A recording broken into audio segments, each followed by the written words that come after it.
Hey everyone, it's Miss Nina Monique, host of the Corporate Rebel podcast. So excited to be bringing back this podcast with two new co-hosts, Miss Terretta Lusk and Mr. Landon Waring. It's real conversation with real people. Hello there, wonderful people, and welcome to the Corporate Rebel. We have been waiting and so excited to bring you these podcast conversations. We want you to have your questions. We want you to come in and be able to listen to heartfelt conversations, real people having real conversations. Our host, well, one of our main hosts, the one who started all this get down, we want to have the opportunity to give her an opportunity to speak, Miss Nina Monique. Hey, everybody. Yay! Hello. Yeah, flawless. Okay. Thank you, Terretta, for the introduction. Hey, PIA Landon, what's going on? See, I know. I had to start. Thank you for the wonderful introduction. I am happy to be here again. I hope you guys check out our first episode, which is up now on the YouTube channel and streaming across all platforms, iTunes, Spotify, the Corporate Rebel podcast. Make sure you check it out. I am so excited again to be back with Terretta and Landon. I know we are going to have a great show. Mental health is real, especially in 2022. We've seen some things, and I know everyone has something to talk about, want to get off their chest. And talking to the three of us and listening to the three of us, I'm sure many people will be able to relate. So I'm going to hand it over to Landon. Well, thank you for that, Nina. PIA. So, just diving right into it, this week's or this podcast or whatever we're doing for this next month is mental health. And with everything going on from work to home to just how the world is right now and walking down the street or driving in your car and not really having that freedom, I think we can see and feel how mental health is really affecting everybody. So I'm excited to talk about this. I know that we're going to have a great conversation just like we did last time with Carmen. So are there questions? Who wants to start first? Let's get into it. Mm-hmm. So, Terretta, you want to go first? Dive right into this because today we celebrate 7 days. 7 days ago, a misguided young man walked into a supermarket in Buffalo, New York, and decided to take the lives of 10 people, 10 Black people. And it affected me in a way that caused me to go to my job and say, we need to discuss this. So my question would be, since this being mental health, I want to bring up the word trauma. Because every time something like this happened, and I'm not ignoring what happened the next day on Sunday when a gentleman went to church and took the life of another well-known doctor. But I do want to focus this conversation on Black trauma. Because when we are constantly being bombarded with such an evil simply because of the color of our skin, and when we bring it up, people don't want to talk about it, that causes mental dis-ease. And so I want to talk about what is the responsibility of corporate America when these things happen? Do they have an obligation to at least acknowledge? And that's how I want to start the conversation off. So I'm going to put it on the floor. So, go ahead, Landon. Go ahead, Nina. I personally believe that corporate America do have a responsibility because they always talk about diversity. You have some companies that say we're a family and things like that. But when it comes down to, from what I notice being in corporate America, is that whenever something happened with people of color, it goes silent. It goes silent. But whenever there's a war or something else going on in another country, or it happens to, it could be right here in our own country. If it's someone who's not of color, it's like they bring attention to it. They want you to donate and things like that. And they always say, some companies say, if you are experiencing any mental trauma or something like that, you can go to our health experts that we have on site to talk about what it is that you're feeling or going through. But when it comes to our situations, I feel like it's ignored. It's nothing is ever said, nothing is ever brought to the forefront to acknowledge what happened and how we could be feeling when something happened to us. And I just at times I feel still left out. Like, okay, did you not hear about what happened over the weekend, or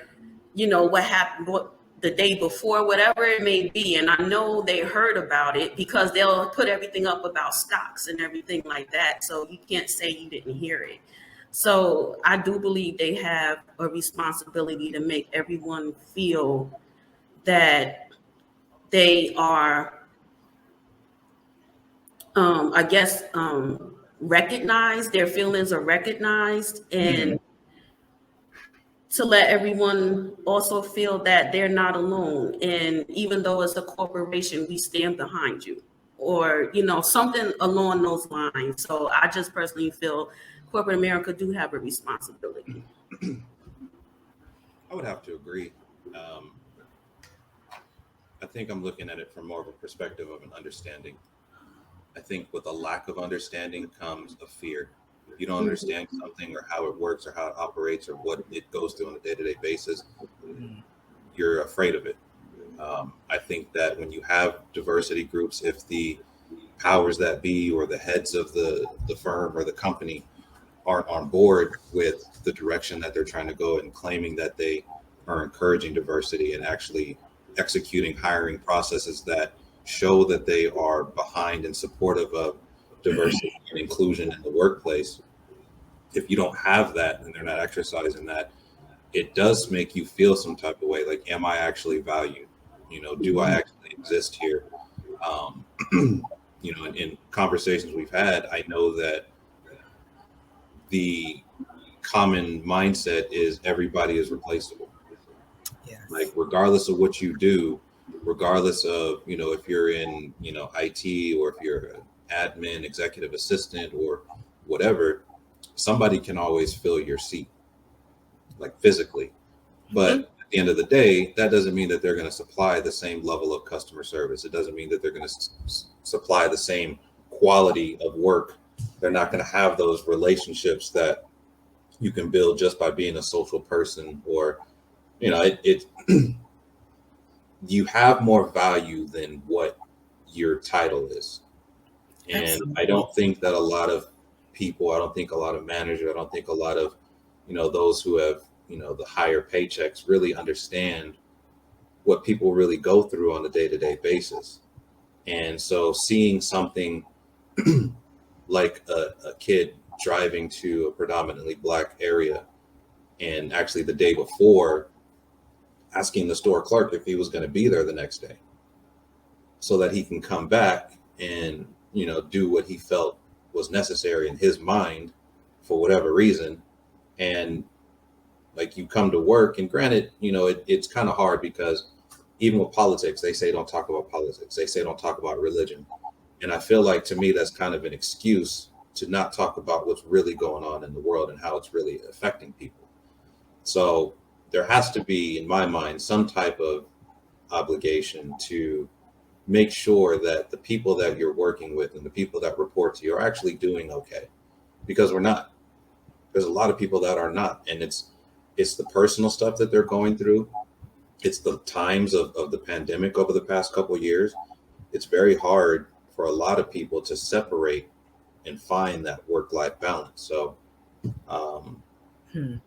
it like really sitting down and thinking about the effects that it has on people towards straining on your mental, straining on your emotional, which ultimately causes the strain on your physical. Yes. And the effects, it's a huge domino effect of things. And you go to your manager and they're kind of like, oh, you just need to be more organized. And it's like, what? Do you even know what I do on a day-to-day basis? Do you actually understand, like, these are the things that I have to do in order to get you that final product? It's not just a, button click and send it off. So I think they have to have that understanding. Circling back to how I initially started, they have to have that understanding and willingness to learn and listen with an open mind and an open heart to what people are really dealing with. And if they are affected by it, everybody is different.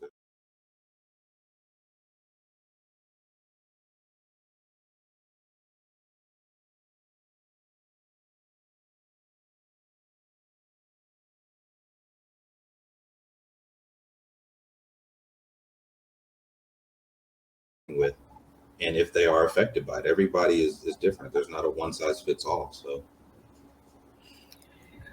Sitting here listening to you two, something popped in my head. Dr. Martin Luther King, and I'm paraphrasing it because I'm going to go back and find that phrase, but he talked about in one of his books that he wrote that people who don't endure, let's say in this case, what African Americans have endured in this country, they don't have a urgency.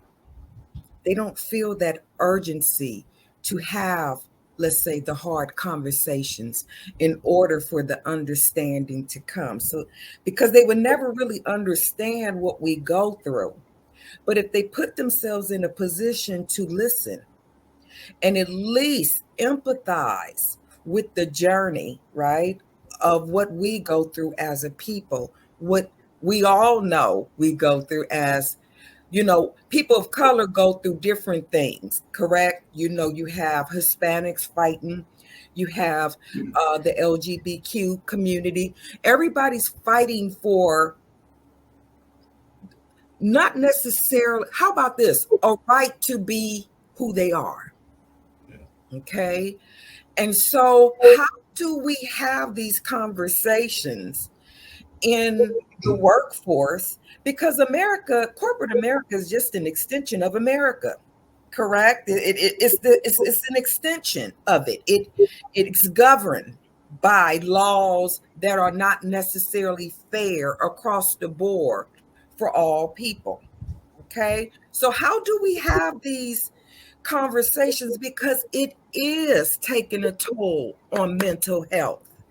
So, what are some of the suggestions that we can come up with that we can talk about, begin to have these hard conversations? I think it's going to start with the hiring practices.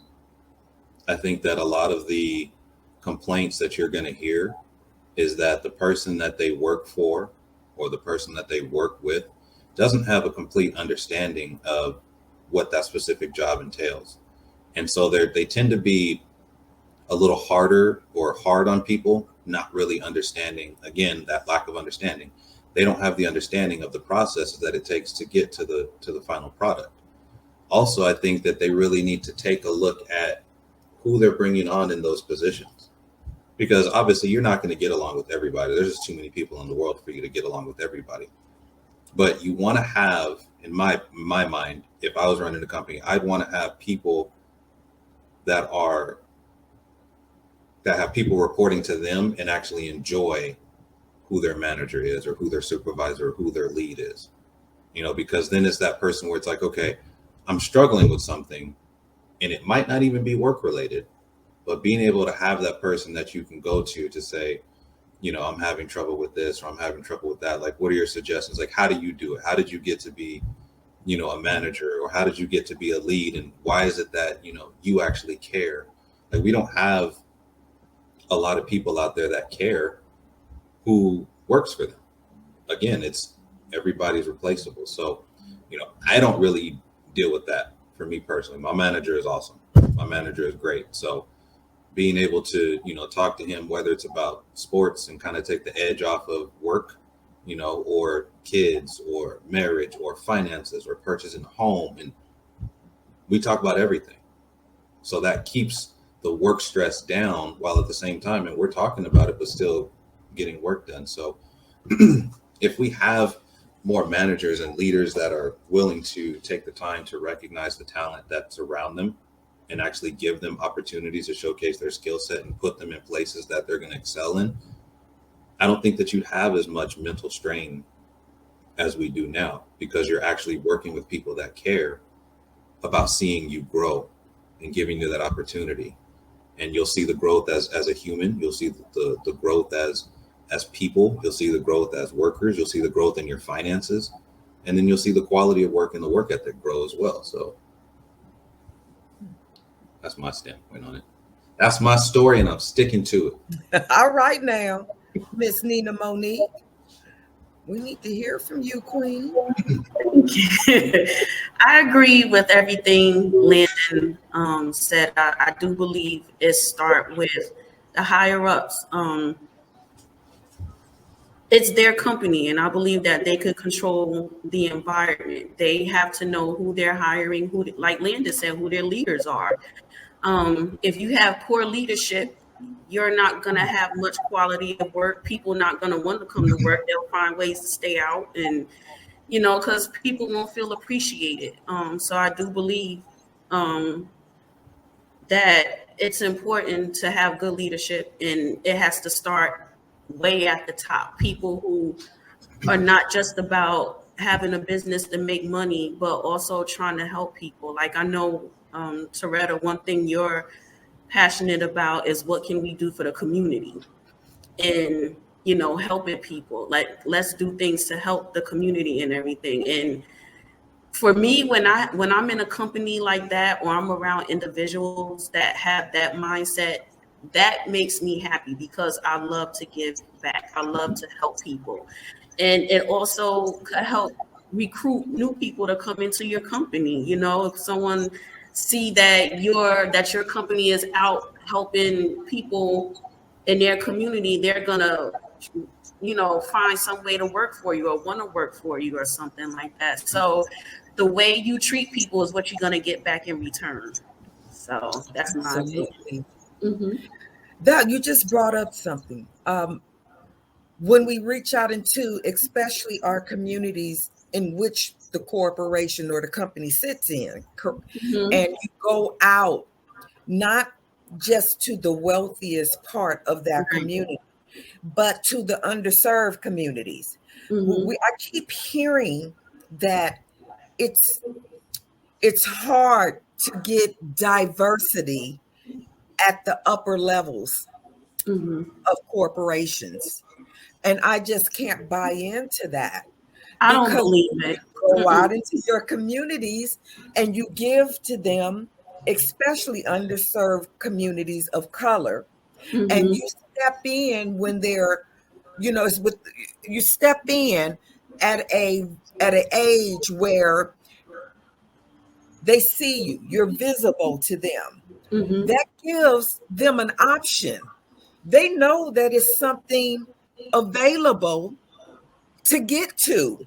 Mm-hmm. And that, to me, that ends the diversity problem right there. Right. Because you will always have this rotating door if you do it correctly. And that goes down to being fair across the board. If you said something too, leaders know they need to know who they're in their companies, who are in these levels that are over other people. Because here's my next question, because that's opened me up to this. Mm-hmm. And I can only use Black people because I'm Black in spite of what I look like. Anyway.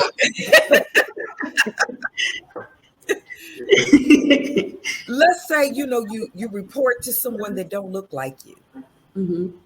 and don't have any experience with people who look like you. How do you teach them in a manner, because you got to teach people how to treat you. Right. Instead of just seeing you with that narrow lens as corporate America does, they see you through this very thin lens, which means they don't see you at all. They see your Right. skill set and what they think they can get out of you. Mm-hmm. How do we begin to bridge that gap? Because that too plays a part in our mental health, how we communicate with our managers and those who are we have to report to, but yet they may not understand our plight. How do we open up that line of communication?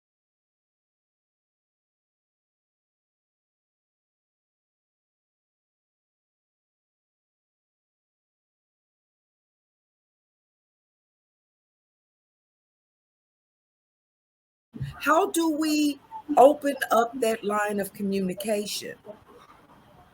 I think it's a two-way street. Um, we have to be willing to be open about what we're dealing with. Hmm. And in the same token, they have to be open with listening and learning without having the bias that we all know exists. And, I can't explain to you what it's like to live in the projects if one, you've never been there, and two, you're not willing to understand like how much of a traumatic experience it can be to walk out of your house and see your best friend shot, or to see something, to see your parents getting hauled away in handcuffs just because they fit the description. So it's got to be, honestly, I think it starts on the other end, because I know for myself, like, I'm an open book. So you can ask me anything, I'll answer. I don't have any, skeletons in the closet or anything like that. So from a work standpoint, and if you're saying in theory you have a manager that doesn't look at you, doesn't understand your culture, where you come from, and your environment, your upbringing, they're going to have to want to Mm-hmm. learn and understand, by them wanting to learn and them willing to learn, how much of an impact that will have on your relationship as an employee and employer, but at the same time on giving you that extra to, okay, my manager really, I enjoy working with this person, I enjoy working for this person, and how much that will actually allow somebody to push forward and do more, whether it's working overtime or working on a weekend, or you know putting a little bit more effort into reaching out, because we all know that once you get burnt out with something, you're like, whatever, I'm done. And that could mean, you're done for the day, or you just don't feel like talking to a certain person. But when you look back and you're like, okay, this person has actually been there for me, they're actually looking out for me, they're making sure that I'm good, even if it's like a phone call or a text or an email, hey, just checking in, what's the status on this, I know you're overwhelmed. A lot of it is just the tone. And if they come to you with the right tone and the right willingness to understand, and then follow up with the proper actions to show that they're really on board, I think, the sky's the limit for what a lot of people can actually do with wherever they're working at. But it does definitely start with that manager, that person at the next step or next couple steps up, to say, hey, we're here, we want to work with you, we want to see you grow and progress, and we value you here. That word is huge, because I know a lot of people don't feel valued. So having someone that actually shows that value and says, okay, you may be, level 2, level 3 right now, but let's work with you to get you to level 10, because the better you do, the better everybody does, and the better the company does. Nina, I see you. I agree. I know. Anyway, whatever, Landon. So Landon. PIA. But I do agree. I've had managers that don't look like me, that helped me get to where I am. And coming out of my community, Paterson, New Jersey, which is the inner city, growing up, a lot of people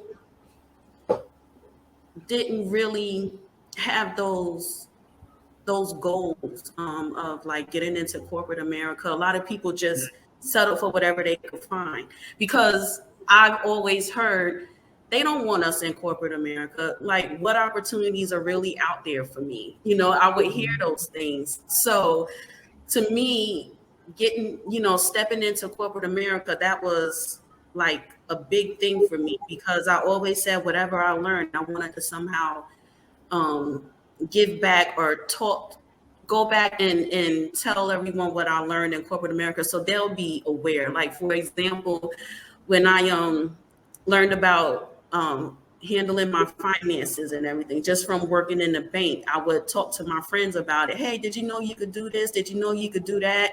And then they would ask me exactly what it is that I do, and I would tell them, and they would say, how did you get involved in that? Like, I would love to do something like that. And being able to, guide and give some advice on how people can, just follow a path, a positive path. And it worked. And then when they got into corporate America, they would say, I don't like who I'm working with. I can't stand these managers. It's stressful. How do you deal with this?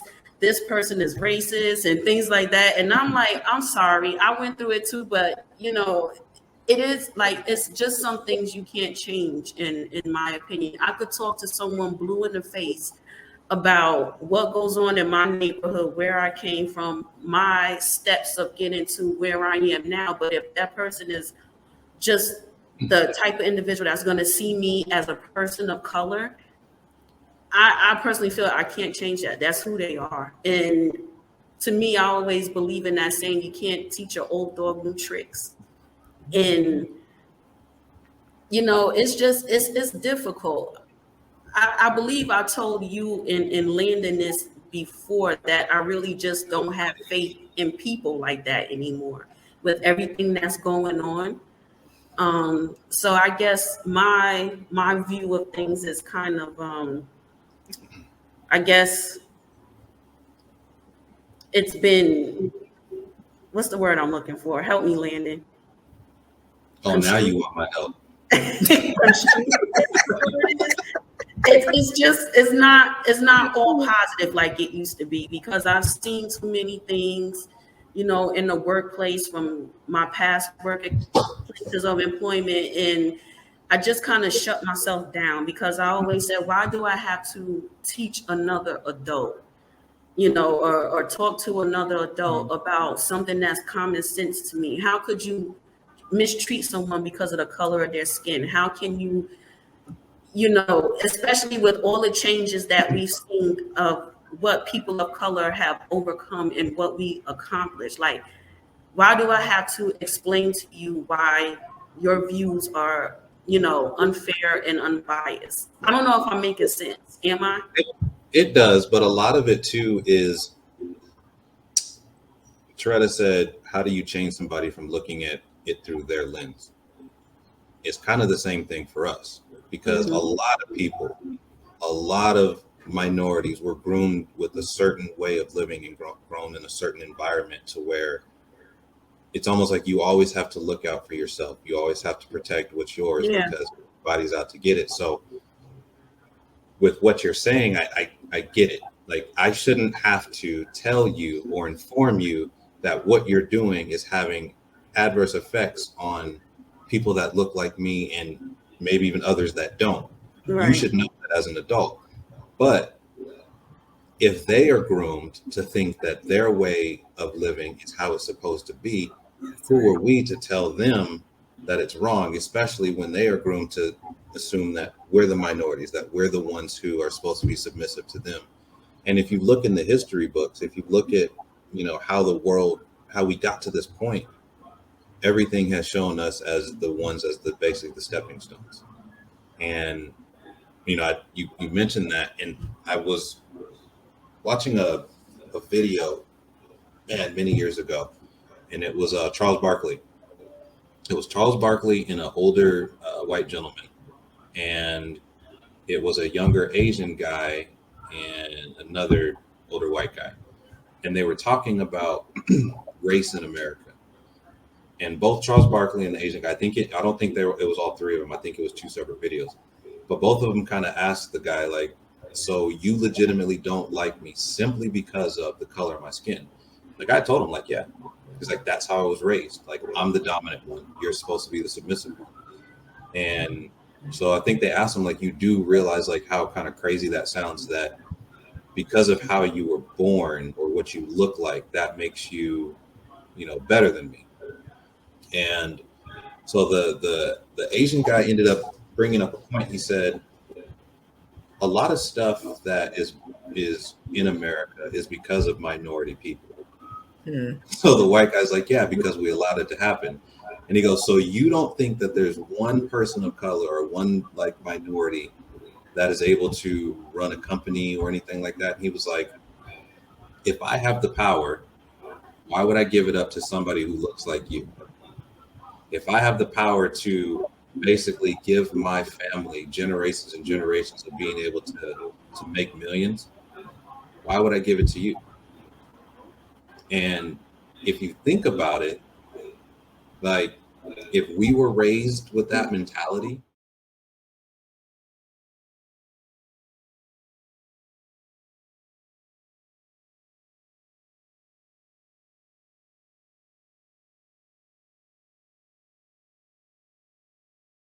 like, if we were raised with that mentality, whether it's race or anything else, wouldn't you want to keep everything that you're doing in the family and close knit so that your people benefit from it? And I think that's kind of in a way, the disconnect that is there. So you have people who are kind of reaching and grasping for an opportunity just to be able to, I guess, grab a coattail of a billionaire or something like that, so that they can have, you know, hundreds of $1,000s. And then you have people who are billionaires, Caucasian, looking down on those like, nah, I'm going to keep this in house. You know, I'm going to keep this in my family so my family can be good. I don't care about your family. I don't care if you're working just as hard. I don't care if the opportunities aren't equal. Like, you know, so be it. Tough luck type of thing. So it's not equal, you know, across the board. And when you have people with different mentalities on how things should be, you're going to have, you know, this type of conversation or no conversation at all, because it's a completely different viewpoint from a completely different upbringing with completely different sides on the tracks of history. So it's like we're asking for opportunities or equality, or just giving us equal opportunities. And, you know, you have people who think that it's more or less like their right to be where they're at and not share any knowledge so that, you know, everybody can put their ideas out there and thrive from it. I love that you brought that up. And that's why this podcast is going to be very popular, because we're going to agree to disagree. But what you said was truth. We have our own viewpoints, and we come from different backgrounds. And that is the challenge, not just in America, not just in corporate America. This is across the board. Okay? When you come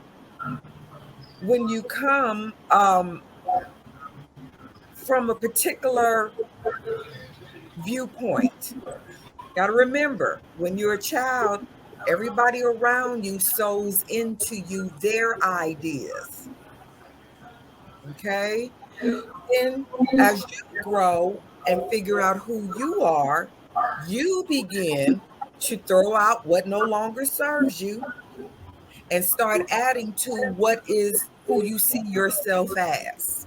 Okay? Same for them.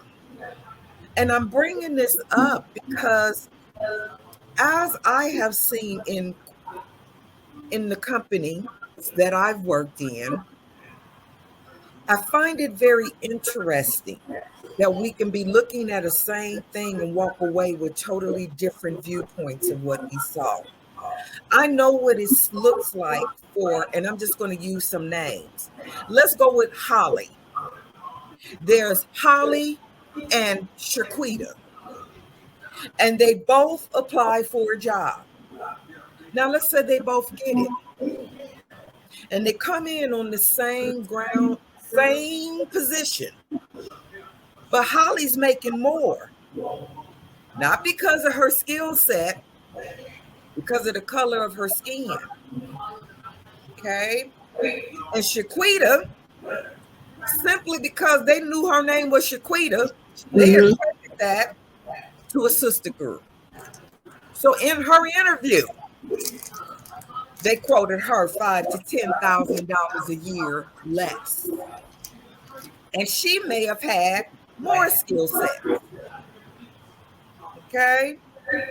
Now, if you took Holly in a conference room and talked to Holly about giving up her extra pay because Shaquita wasn't getting quite as much as she is, she's going to fight to keep what she feels she's entitled to. Even though she don't have a skill set to validate it. Okay? Two people, two different backgrounds. How do we, as a people, begin to move that conversation? Because this also plays into mental health. You're getting paid simply because of the color of your skin. And you're telling me that I'm not worth as much as you're paying Holly because of the color of my own skin. Here's where I'm going with this. When does skill set become enough? See, and I think we brought this up last time where it says a minority's extraordinary. You have to be extraordinary to match somebody else's mediocre. And I think we see that in today. I'm not going to admit, but my direct manager is exactly an example of that, to where he will be up literally for 20 hours trying to get stuff done and is the go-to to get stuff done. And they call him at 2-3 in the morning to get stuff done.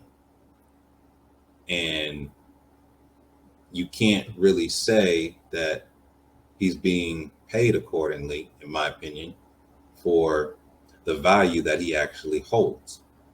To where you can have other people who come in who don't look like him, who don't have his work ethic, who don't have his degrees and certifications, who don't have his skill set, who don't have his customer service, who don't have his personality, who don't have the overall fit that he has.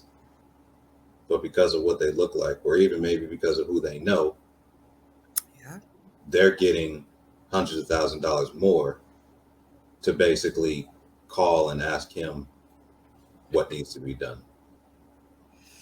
And you can hear it, in people's voices when they know that they're getting the short end of the stick. How is it that somebody who doesn't bring as much work, like they don't have as much work on their plate as I do. So how is it that they are making more than me? And it's not a bitch session. It's not a complaint. It's a realistic question. Why is it that somebody who has 1, 2, and 3 things to do throughout the day is on the same level or getting paid more than I am when I have 1 through 25?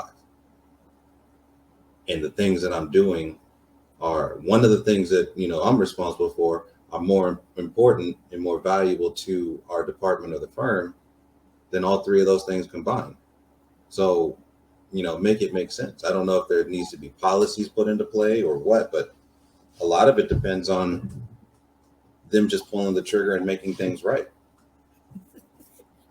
And it's almost like they don't want to, even though they have the ability to do so, even though they have the financial resources to do so, even though they can cut some stuff and cut some people out and get all the dead weeds out, they choose not to for whatever reason, whether it be likability.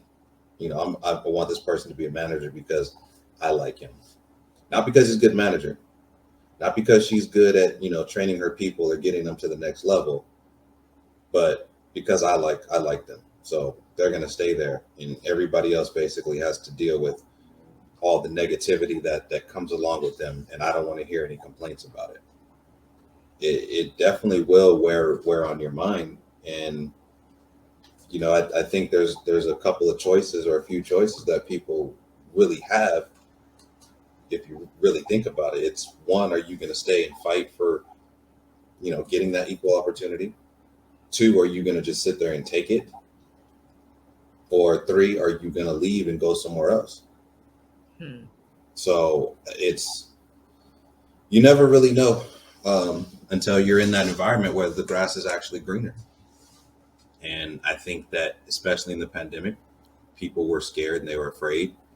A lot of people working from home, and now it's like the world's kind of opening back up, and you are seeing a lot of talented people in their respective firms and companies going somewhere else.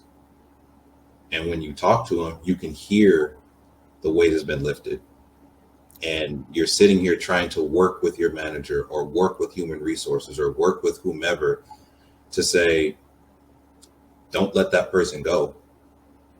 They're a super asset. You need to give them a raise to keep them here or something. You need to work with them to make sure that they're going to stay. And next thing you know, they're gone because it's almost like an ego trip.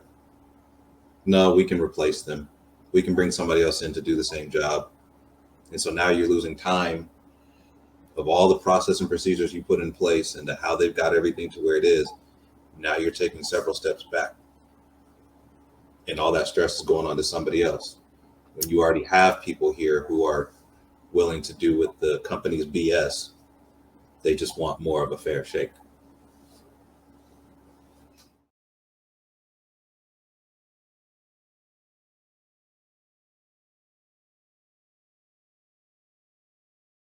More of a fair shake. Nina, you want to chime in on this? Again, I agree with everything PIA said. Definitely. Hold on. What is PIA? I thought you said something completely different earlier. What is PIA? Pain in the ass.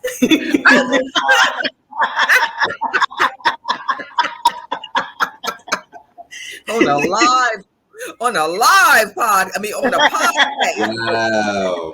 Okay. He always getting me at work, so I have to get him. All right. I have to get him. Oh my, I love it. Oh, I love it. But I definitely agree as everything that he said, from the previous questions up until now, I agree just from my own experience. Just from the things that I've been through, having to fight for things that I feel I deserve, because I do what I have to do. I don't, bother anybody. I'm a good employee. I try to go above and beyond what my managers asked for. And at times I just felt, undervalued, not paid, and watching somebody else that don't look like me get ahead. I've been in a situation where I was offered a role. This was back in New York. I was offered a role, and then they told me the role went on a freeze, but I found out like maybe a month later, they just put someone else in the role that they thought was a better fit. And it was a person that, so with more money than was offered to me. So I was like, what okay. made them a better fit in their mind? I'm assuming that you worked with this person, right? So what made them a better fit from what you can gather? This person, he was a kiss ass, and pretty much all he did was find out what someone else was doing to make it look like he came up with the idea and would present it, and he would get all the praise for it. Meanwhile, everyone else would sit in the conference room and be like, but you didn't come up with that, we did. But because he looked a certain way, they went along with it. So I was like, it's so many things that happened to me along the way where every time I was excited about how far I got in corporate America, whenever I experienced something through a manager, through colleagues, whatever, it always took a little bit of that happiness away, because I always said, this is not what I came in here for. Why do I have to go through this? I'll go through it, but it's like it just takes away the excitement, the fun, the want to be a part of, that corporate experience, because it's so cutthroat for me. And I just started to back away. Like I said before, I just, now it's to the point for me where I'm like, certain things are expected. Some things I could overlook because I'm like, I don't expect anything different. And then there's some things where I'm like, I can't just sit here and not say nothing. I feel this way about what you did with this, and I don't think it's fair, but I don't know. Like, my way of thinking in corporate America is completely different. I pick and choose the battles I want to be a part of, because for the most part, at the end of the day, I just want to log off, do my work and log off, and just do something that makes me happy. So,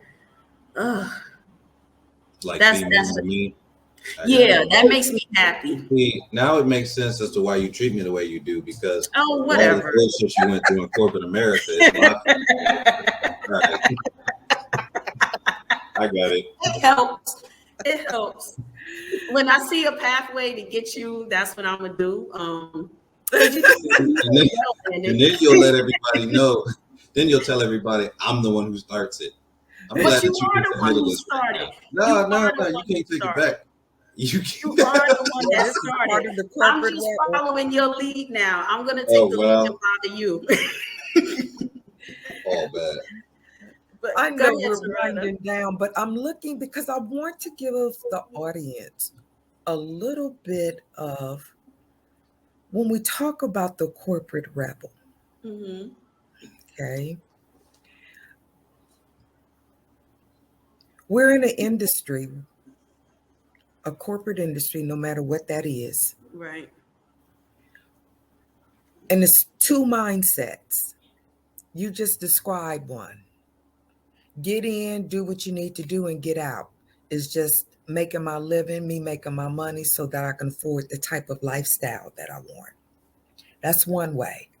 Then there's others. There's another mindset. And it's few of these people. They fit in the category of your corporate rebel, because I'm one of them.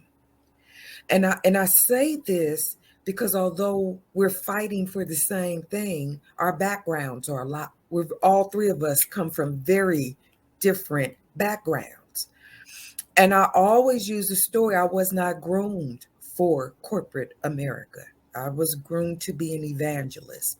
And I like to tell people that, because when you're placed into a setting like this, my mindset was never that of how much money I made. It was all about purpose. Okay? So that other mindset I'm about to bring up, I talked a little bit about it with Landon. Landon brought a very valid point up this morning. When there is nothing to fight for, your services are no longer needed. And I'm just paraphrasing it. You see, we're here on purpose. There's a reason why we're here, but you do have a choice. You can choose to get into that lane and be focused and not really focus on what's going on around you to others, and it can be happening to you. That's when we get in our little cocoons and we just focus on us and making sure that we're not causing too many ripples so nobody won't look over this way, because I just want to get in and get out and make my money, boo. That's all I want to do. But then you have others that come to say, yes, I got to make a living, but these conditions are not tolerable. Not for me, nor for the generation that's coming behind me. So you begin to look and see how that you can become a solution to generate. This is a generational problem, okay? Because it's a mindset. We've been talking a little bit about that, how our mindset. So I'm bringing this to the forefront because we have to look at this in another way, okay? At the end of the day, there is a reason for you to be in the position that you at this time, under the type of supervisors that you're under.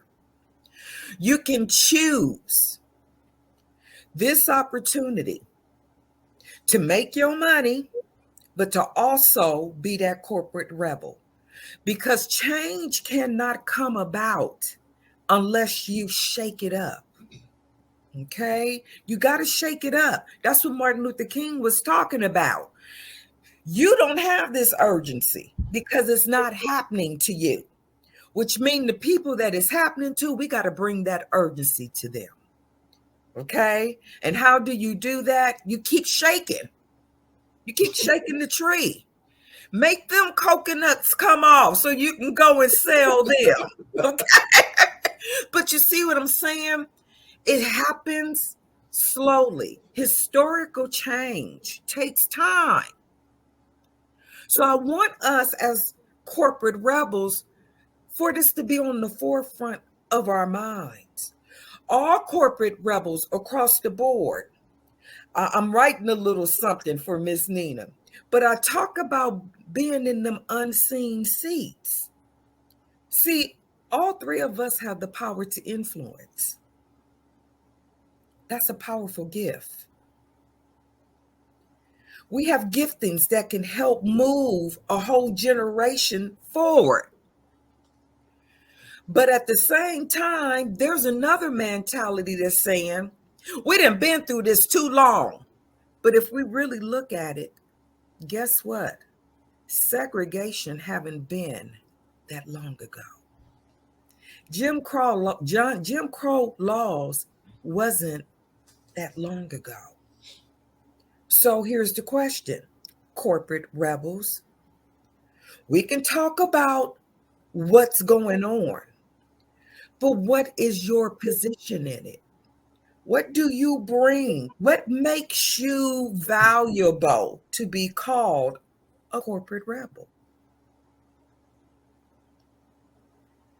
Because we need to understand, if we're talking about these things, then we need to talk about how we're going to shake the tree so that these ideas, these hard conversations will come off that tree and become more, what's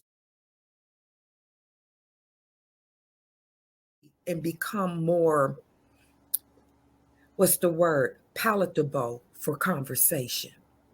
Okay? What are we doing? What are you doing in your circle to bring about the necessary change? Rather, it's just by the conversation, because we got to at least get to the conversation first. The people scared to have a conversation. I bet you if I brought some fried chicken up in there and some good old potato salad and set them down at a picnic table. As long as you don't put raisins in it.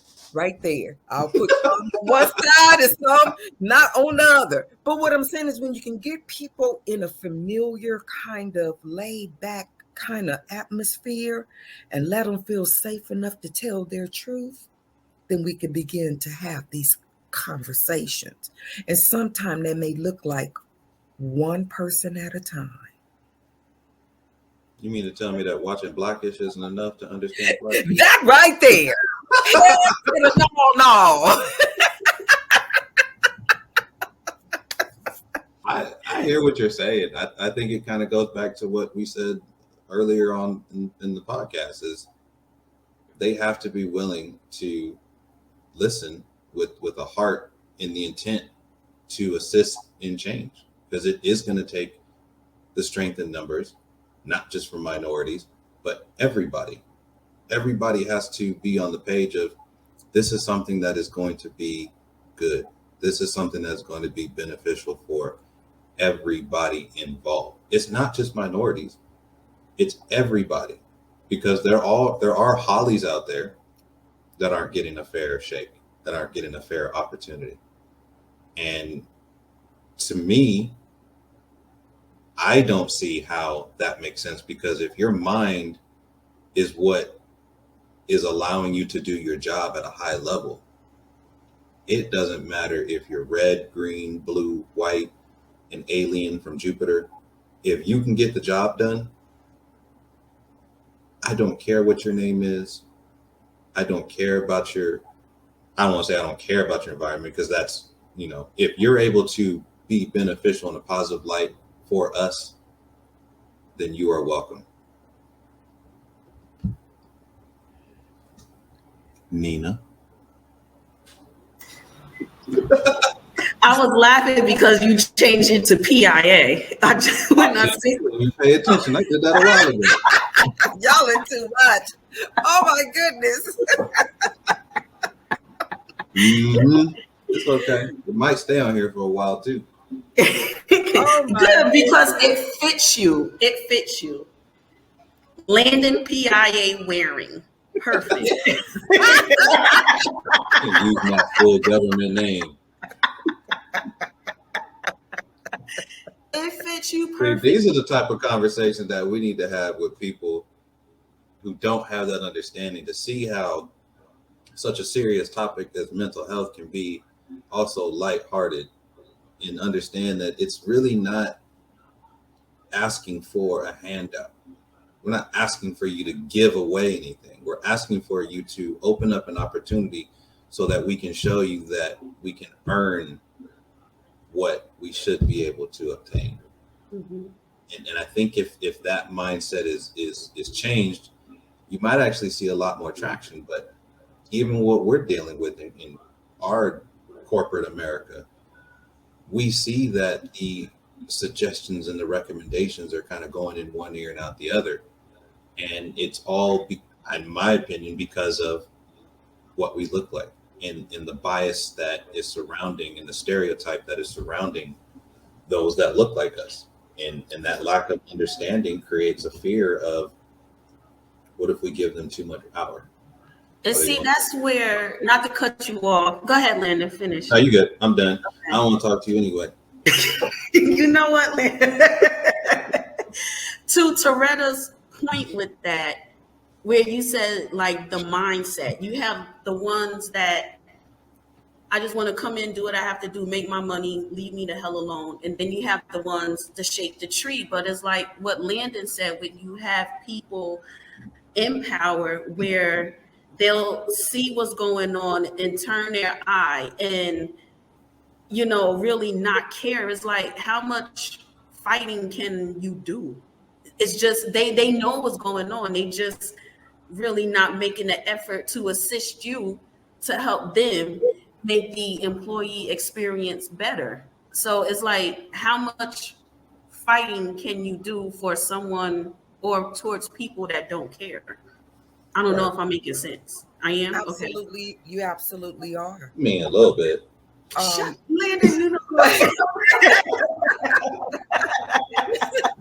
And to try to answer your question on that, though, Miss Nina, mm-hmm.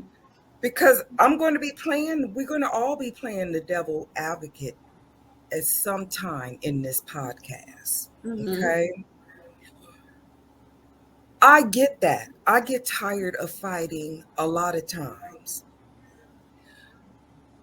But what helps me is when I have my me time, okay, which is at the end of the day, after sometimes brutal days, I sit down with myself and I go over the events of the day, how I can do things better. And some days that feeling of being tired of fighting don't leave. But here's the thing, and I say this often, I'm going to be using the word purpose a lot.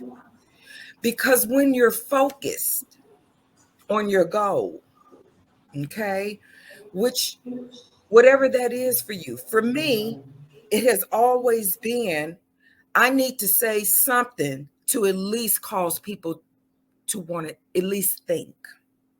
Kind of prick that mindset where they may not say nothing to you, but it is something that you said to them that whispers.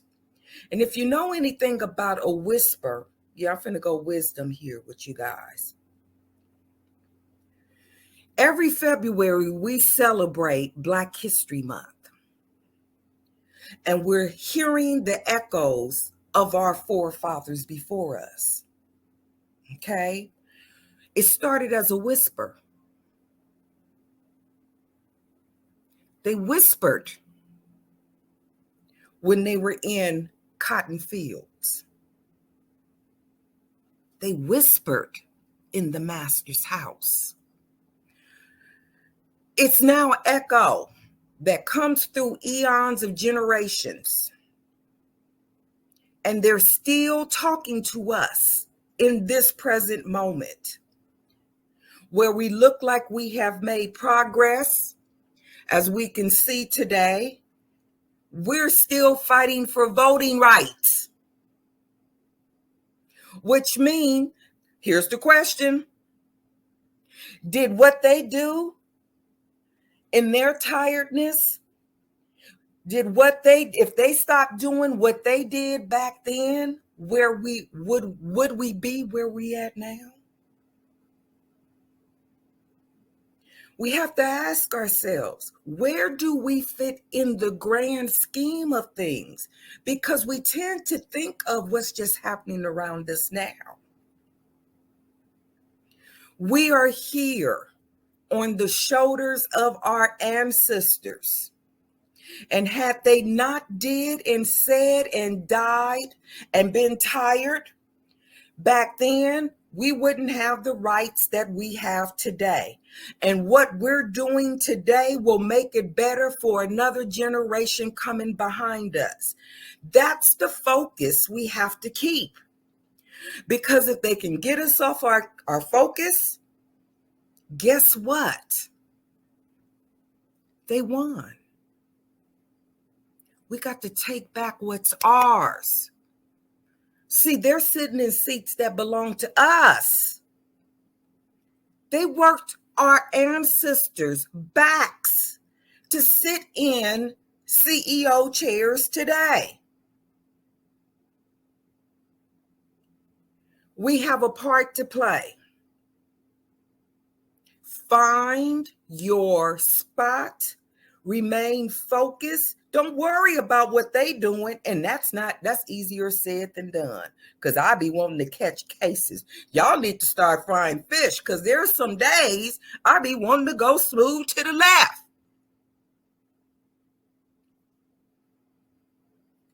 So I guess we're supposed to be ending. But I just had to say that. Because I want you to walk away from each podcast asking yourself, what part do I play? How can I make a difference? When I get weary, who can I go to uplift me? Think of your ancestors and what they endured. And then that should make your vision a little bit more clearer. It should make your strength a little bit stronger. You should be able to stand with an erect back and your head held high because you're standing on people's shoulders. So that's the evangelist in me. Okay, I didn't preach my sermon. Now it's time for some chicken. Okay. Mental health.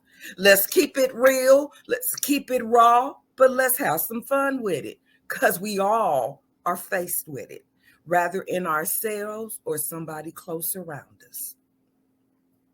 That's my story and I'm sticking with it. I think you need to copyright that phrase or something. What's that? That's my story and I'm sticking with it. I know, because the other people trying to get it. I'm hearing them saying it more than us. I better copyright it because they be getting paid and I won't. Then I'll be looking stupid and we can't have that. Ooh, that was interesting. Why everybody go on mute? How you go on mute when we wrapping stuff up? Oh, okay. Well, let's wrap it up. I'm trying not to talk so much. So that's it for me. I'm trying to let the other corporate rebels say what they gonna say, so we can wave and say what we gonna do what we gonna do, so I can get some chicken.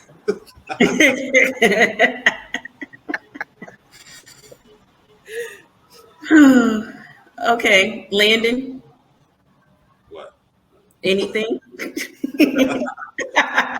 in the podcast. Like, I was going to end the. I don't know. I ain't got nothing. I appreciate Mr. PIA. taking this hour and a half and some change of being able to deal with all the craziness that we got going on. Landon is the crazy one. Mental health is a great topic. As said in the beginning, it's really going. It's one of those things that people don't think about. Yeah. Because they're not really sitting down to say, why do I feel this way? Why am I acting this way? Why am I responding this way? And yeah, a lot of people can say, oh, I'm stressed about work. But if you really sit down and even just write it down, it's what about work? Is it what you're doing? Is it who you're working with? Is it who you work for? Is it the company? Is it your hours? Is it the time? Is it the fact that it's the pandemic and you're working in an office, depending how large your place of living is, and then you literally close your computer and now you're dealing with home life with your husband, your wife, or your kids, or bills and finances. Are you making enough money? Are you not where you want to be? What does your physical look like? I'm pretty sure a lot of people have gained weight. And so now their clothes don't fit. Now you don't want to go outside. Now you're inside all the time. Now you're depressed from not getting any sun. It's a domino effect. So I'm going to end it there because I want to have the last word. So I'm in the broadcast. Well, I was just going to say this should be an ongoing topic for us for a minute because there's so many different avenues to mental health.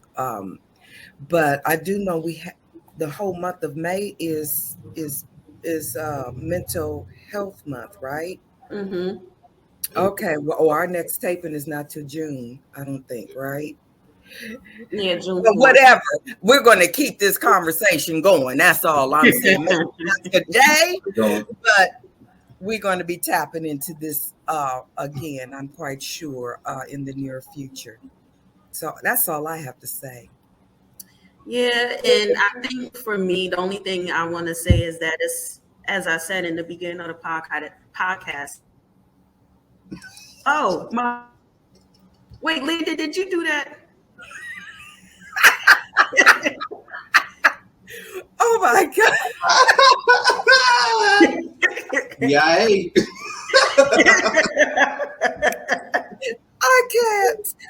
Oh my God, I can't.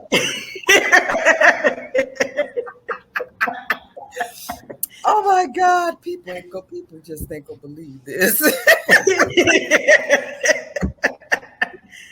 You know what? Okay, whatever. I'm gonna deal with this one after the podcast. So anyway, as I said in the beginning of the podcast, there's a lot going on now, and mental health is a serious topic. And I believe in therapy. Seeing a therapist.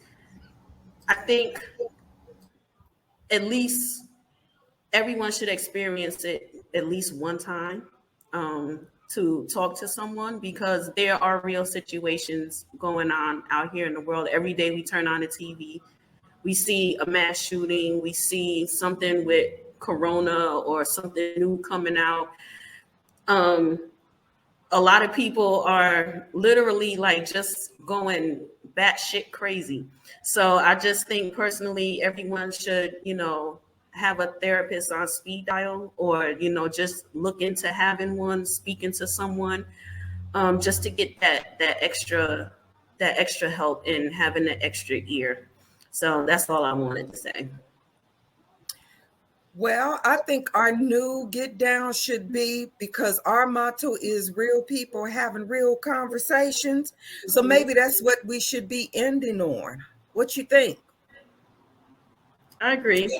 All right, wonderful people, because we're real people having conversation. You come back and hear us, you see?